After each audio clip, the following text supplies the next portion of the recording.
Film की शुरुआत Bogota में मौजूद बेल्को इंडस्ट्रीज के ऑफिस से होती है, जहां लोकल कोलंबियन सिक्योरिटी गार्ड्स को अचानक गेट से ही वापस भेज दिया जाता है। तभी कुछ रहस्यमयी और हथियारों से लैस फौजी पूरे इलाके को चारों तरफ से घेर लेते हैं, जो इस बात का इशारा था कि यहाँ कोई बहुत बड़ी मुसीबत आने वाली है।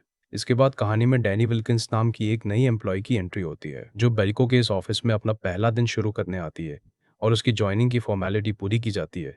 यहाँ उसके सिर के पिछले हिस्से में एक ट्रैकिंग चिप लगा दी जाती है और एचआर हेयर का दावा था कि इस इलाके में होने वाली किडनैपिंग की वारदातों को देखते हुए सुरक्षा के लिए यह चिप लगाना बेहद जरूरी है। वहीं दूसरी तरफ माइक मिर्च नाम का एक सीधा साधा एम्प्लॉय भी ऑफिस पहुंचता है और अपनी कुलीग लियांद्रा के साथ हंसी मजाक करने लगता है। लेकिन उसी दौरान कंपनी के बड़े अधिकारी जैसे कि सीईओ को बैरी नॉरिस अपने रोज के काम निपटाने में लगे हुए थे और उन्हें इस बात का जरा भी अंदाजा नहीं था कि बाहर क्या खौफनाक साजिश चल रही है।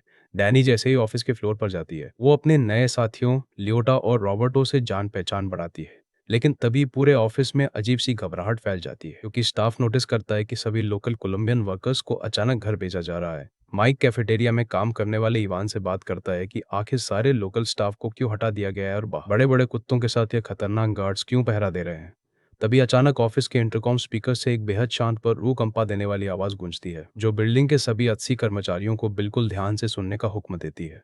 वो रहस्यमयी आवाज एक खौफनाक अनाउंसमेंट करती है कि वे सब अब एक जानलेवा गेम का हिस्सा है और अगर अगले 30 मिनट के अंदर उन्होंने अपने ही किन्हीं दो साथियों को जान से नहीं मारा तो अंजाम बहुत बुरा होगा। शुरू में सबको लगता है कि यह कोई बहुत ही घटिया और भद्दा मजाक है और डर के मारे कुछ लोग लिफ्ट के बजाय सीढ़ियों से भागने की कोशिश करते हैं। लेकिन उनकी भागने की ये कोशिश तुरंत नाकाम हो जाती है, क्योंकि भारी भरकम लोहे के शटर्स अचानक से नीचे गिर जाते हैं। देखते ही देखते पूरी की पूरी ऑफिस बिल्डिंग मजबूत लोहे की दीवारों से पैक हो जाती है और बाहर निकलने के सारे रास्ते हमेशा के लिए बंद हो जाते हैं। अब जैसे ही लोगों को समझ आता है कि वे पूरी तरह फंस चुके हैं, चारों तरफ चीख पुकार और मंदर मच जाती है। कंपनी का सीईओ बैरी नॉरिस हालात पर काबू पाने की कोशिश करता है और डरे हुए स्टाफ से कहता है कि वे सब होश से काम लें और घबराएं नहीं।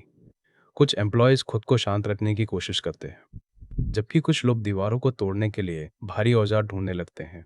बैरी नॉरिस पूरे ऑफिस में घूम घूम कर लोगों का डर कम करने की नाकाम कोशिश कर रहा था और इसी बीच घुटन की वजह से अंदर का तापमान भी बढ़ने लगता है। टेरी और माइक देखते हैं कि उनके फोन के नेटवर्क पूरी तरह गायब हो चुके हैं और जब वे लोहे के शटर की छोटी सी दरार से बाहर झांकते हैं तो उन्हें एहसास होता है कि बाहर खड़े गार्ड्स उनकी मदद की चीखों को पूरी तरह नजरअंदाज कर रहे हैं। अभी बाकी एम्प्लॉयज आपस में बहस ही कर रहे थे कि क्या यह कंपनी का कोई अजीब साइकोलॉजिकल टेस्ट है। तभी वह 30 मिनट की डेडलाइन खत्म हो जाती है और तभी अचानक 4 रैंडम लोगों के सिर के अंदर जोरदार धमाका होता है और वे वहीं ढेर हो जाते हैं। माइक और मेडिकल स्टाफ जब उन लाशों की जांच करते हैं तो उनके होश उड़ जाते हैं। उन्हें पता चलता है कि उनके सिर में लगाई गई ट्रैकिंग चिप्स असल में रिमोट से चलने वाले बम थे। इस खौफनाक खुलासे से साफ हो जाता है कि उन पर नजर रखने वालों के हाथ में सबकी जान का कंट्रोल है। तभी स्पीकर से वो आवाज फिर गूंजती है और इस बार एक नया टास्क देती है। अगले 2 घंटे के अंदर कर्मचारियों को अपने ही 30 साथियों को मारना होगा, वरना कंट्रोल रूम से एक साथ 60 लोगों की चिप्स उड़ा दी जाएंगी। माइक सबको शांत रखने और कोई भी हिंसा ना करने की अपील करता है, लेकिन बैरी नॉरिस अपनी जान बचाने के लिए इस खूनी खेल को खेलने का मन बना लेता है। पूरे बिल्डिंग में दहशत का माहौल था और इसी बीच माइक बाथरूम में जाकर एक सर्जिकल ब्लेड से अपने ही सिर के पीछे कट लगाकर उस बारूदी माइक्रोचिप को बाहर निकालने की कोशिश करता है। लेकिन तभी स्पीकर से वो आवाज उसे सख्त चेतावनी देती है कि अगर किसी ने भी चिप के साथ छेड़छाड़ की तो उसकी मौत पक्की है। हालात तब और ज्यादा बिगड़ जाते हैं जब बैरी नॉरिस कंपनी के हथियारों वाले लॉकर की चाबी मांगने लगता है। इवान और बाकी लोग देखते हैं कि ऑफिस में अब एक ऐसा गुट बन चुका है जो सिर्फ खुद को बचाने के लिए अपने ही साथियों का शिकार करने को तैयार है। माइक हथियारों की चाबी को अपने कब्जे में लेने की कोशिश करता है ताकि वो इन सन की लोगों को एक बड़ी कत्लेआम शुरू करने से रोक सके। लेकिन इसी बीच बाहर बैठे शिकारी अंदर के लोगों पर मानसिक दबाव बढ़ाने के लिए बिल्डिंग का एयर कंडीशनर आग भी पूरी तरह बंद कर देते हैं। आखिर में बैरी नॉरिस बंदूक वाले लॉकर की चाबी छीनने में कामयाब हो जाता है और अपने गुट के हाथों में खतरनाक असॉल्ट राइफलें थमा देता है। माइक हर किसी को समझाने की कोशिश करता है कि हाथ में हथियार उठाते ही वे सब अपनी इंसानियत खो बैठेंगे।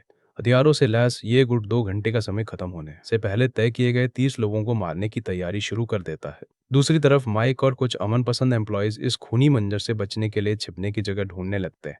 इवान इस भयानक डर को कम करने की कोशिश करता है, लेकिन जैसे ही लोगों को पता चलता है कि बैरी का ग्रुप उनका शिकार करने निकल चुका है, पूरे ऑफिस में कयामत मच जाती है। रेवन और बाकी लोग छिपने के लिए भागते हैं क्योंकि अब इस बिल्डिंग के अंदर एक बेहद खौफनाक और अपनों के ही बीच जंग शुरू हो चुकी थी। बैरी बड़े ही शातिर तरीके से मशवरा देता है कि क्यों ना उन लोगों की बलि दी जाए जो उम्र में बड़े हैं या जिनके छोटे बच्चे नहीं हैं। रेवन और माइक इस ठंडे दिमाग से की जाने वाली प्लानिंग का कड़ा विरोध करते हैं, जिससे दोनों गुटों के बीच एक तगड़ी बहस छिड़ जाती है। एक छोटा सा ग्रुप छत के रास्ते भागने की एक आखिरी कोशिश करता है, लेकिन बैरी का हथियारों से लैस गुट उन्हें भी पकड़ लेता है। ये बेरहम लोग अब उन निहत्थे कैदियों को मेन लॉबी में लाकर खड़ा कर देते हैं, ताकि वे चुन चुन कर उन्हें मार सकें। टेरी अपने दोस्तों के प्रति वफादारी और खुद को जिंदा रखने की चाहत के बीच बुरी तरह फंस जाता है। वहीं मार्टी नाम का एक मेंटेनेंस वर्कर झुककर पाइपों के रास्ते रेंगते हुए आगे बढ़ता है और बाकी लोगों को आगाह करता है कि वे इन कातिल से बचकर रहे। माइक गुस्से में बैरी के सामने खड़ा हो जाता है और उस पर चिल्लाते हुए कहता है कि वो पूरी तरह से हैवान बन चुका है, लेकिन उसकी बातों का कोई असर नहीं होता और वेंगेल, ड्यूक्स और टेरी मिलकर मासूम लोगों को दीवार के सहारे एक लाइन में खड़ा करने लगते हैं। खौफ से भरी यह सामूहिक हत्या शुरू ही होने वाली होती है कि तभी एक बागी एम्प्लॉय की सूझबूझ से बिल्डिंग की सारी लाइटें गुल हो जाती है और उस घने अंधेरे में अंधाधुंध गोलियां चलने लगती है। बंधक अपनी जान बचाने के लिए अंधेरे रास्तों और कमरों की तरफ भागते हैं।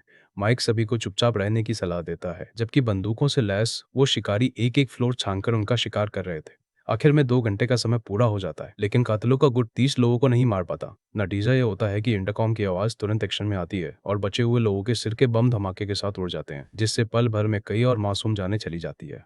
अब स्पीकर से इस खूनी खेल के आखिरी स्टेज का ऐलान होता है कि अगले 1 घंटे के अंदर जो इंसान सबसे ज्यादा कत्ल करेगा, सिर्फ उसी की जान बख्शी जाएगी। यह सुनते ही पूरी बिल्डिंग एक कसाईखाना बन जाती है, जहां जिंदा रहने के लिए हर कोई एक दूसरे का दुश्मन बन चुका था। माइक और लियांदो किसी तरह अंधेरे ऑफिसों से बचते हुए आगे बढ़ते हैं और कातिलों के बिछाए जालों से खुद को बचाते हैं। इसी बीच उन्हें कंपनी के कंप्यूटर नेटवर्क से कुछ जरूरी फाइल्स मिलती हैं, जिससे उन्हें पता चलता है कि बेल्को कंपनी ने यह खौफनाक इंसानी एक्सपेरिमेंट बहुत पहले से प्लान कर रखा था। माइक को समझ आता है कि उनकी यह नौकरी और कंपनी असल में एक छलावा थी, जिसे सिर्फ इंसानी बर्ताव पर रिसर्च करने के लिए बनाया गया था। अब खेल अपने आखिरी पड़ाव पर था और बचे हुए लोग पागलों की तरह एक दूसरे की जान के प्यासे हो चुके थे। वेंगेस दूसरे एम्प्लॉयज पर टूट पड़ता है और अपना स्कोर बढ़ाने के लिए उन्हें बेरहमी से मौत के घाट उतारने लगता है। वहीं माइक अपनी समझदारी और ऑफिस के टूल्स का इस्तेमाल करके उन सनकी कातिलों से अपनी जान बचाता है। जैसे जैसे आखिरी घंटे का समय खत्म होने आता है, माइक मजबूरन सीढ़ियों से नीचे मेन लॉबी की तरफ बढ़ता, जो इस खूनी खेल की भयानक दास्तान बयां कर रही थी। बैरी नॉरिस का खून का प्यासा रूप अब पूरी तरह सामने आ चुका था और वो ऊपरी मंजिलों पर बचे हुए आखिरी कर्मचारियों को भी चुन चुन कर मार रहा था। उसके दिल में रहम का एक कतरा भी नहीं बचा था और वो हर हाल में इकलौता सर्वाइवर बनना चाहता था। वेंगेल रास्ते में लियांद को घेर लेता है, लेकिन वो हिम्मत नहीं हारती और पूरी ताकत से उसका मुकाबला करती है।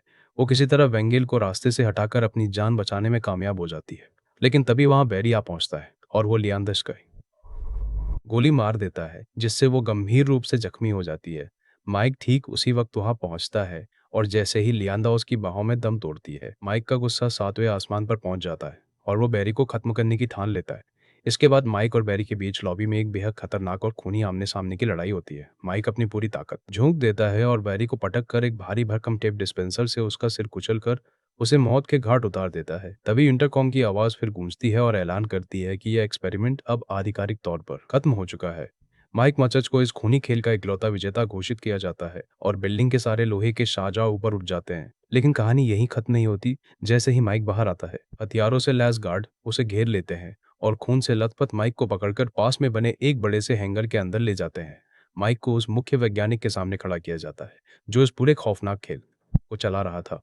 वो साइंटिस्ट माइक के इस गहरे सदमे और दर्द को नजरअंदाज करते हुए बड़े ही ठंडे लहजे में उससे उसके अनुभवों के बारे में पूछने लगता है, जैसे माइक कोई इंसान नहीं बल्कि रिसर्च का कोई डेटा हो। वह संगठन खुलासा करता है कि इंसानों के अंदर छिपी हुई हैवानियत को परखने के लिए यह रिसर्च सिर्फ यहाँ नहीं बल्कि दुनिया भर के कई अलग अलग सेंटर्स में एक साथ चलाई जा रही है।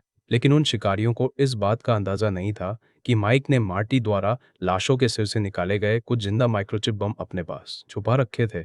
वो चुपके से उन सभी बमों को साइंटिस्ट के मेन इलेक्ट्रॉनिक डेस्क के पास प्लांट कर देता है और तभी माइक फुर्ती से मेन कंट्रोल पैनल की तरफ लपकता है और स्विच ऑन कर देता है, जिससे वे सारे बम एक बड़े धमाके के साथ फट जाते हैं।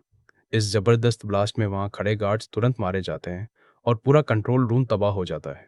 उस धुएं से भरे खंडहर के बीच माइक जमीन पर पड़ी एक असॉल्ट राइफल उठाता है और उस बचे हुए मुख्य वैज्ञानिक को भी गोलियां से भूनकर उसका काम तमाम कर देता है। इस खौफनाक नरक से आजाद होने के बाद माइक उस जलते हुए हैंगर से बाहर खुली हवा में कदम रखता है। वो जिंदा तो था, लेकिन पूरी तरह अकेला। कैमरा धीरे धीरे आसमान की तरफ ऊपर उठता जाता है और उस सोने मैदान के बीच खड़ा माइक एक छोटे से बिंदु जैसा दिखने लगता है। तभी स्क्रीन का नज़ारा बदलता है और हमें कई सारे हाई कॉर्पोरेट मॉनिटर्स दिखाई देते हैं जो दूर बैठकर माइक के शरीर के बायोलॉजिकल डेटा को ट्रैक कर रहे थे। एक बेहद ठंडी और कंप्यूटर से बनी आवाज़ गूंजती है जो इस बोगोटा फैसिलिटी के आखिरी नतीजों की जांच कर रही थी। वो कंप्यूटर स्क्रीन पर डेटा को सेव करती है और कंफर्म करती है कि इंसानी बर्ताव पर होने वाले इस खौफनाक एक्सपेरिमेंट का फेज वन सफलतापूर्वक पूरा हो चुका है। सिस्टम की फाइल में माइक के मानसिक लचीलेपन और जिंदा रहने के रिकॉर्ड को सेव कर लिया जाता है, जिसके साथ ऐसी ही कई और एक्टिव फाइल्स भी मौजूद थी। तभी वो आवाज अनाउंस करती है, एंड स्टेज 2, पहला चरण समाप्त, दूसरा चरण शुरू। और इसी के साथ स्क्रीन पर दुनिया भर में चल रहे ऐसे ही दर्जनों कत्लेआम के लाइव नज़ारे दिखने लगते हैं। फिल्म के आखिरी सीन में हमें एक बहुत बड़ा और आलीशान कमांड सेंटर दिखाया जाता है, जहां ऊंचे पदों पर बैठे अधिकारी स्क्रीन पर पूरी दुनिया में इंसानों के अंदर की इसी हैवानियत का तमाशा लाइव देख रहे थे। और तभी अचानक वो लाइव फीड पूरी तरह ब्लैक हो जाती है, जो इस बात का खौफनाक एहसास कराती है कि इस पूरी दुनिया पर किसी बहुत बड़ी और अजेय ताकत का कंट्रोल है। फिल्म के क्रेडिट्स रोल होते हैं और हमें यह झकझोर देने वाली सच्चाई समझ आती है कि माइक का जिंदा बचना उस बड़ी बेरम कंपनी के लिए सिर्फ एक छोटा सा डेटा पॉइंट था। और इसी खौफनाक मोड़ पर यह फिल्म यहीं खत्म हो जाती है।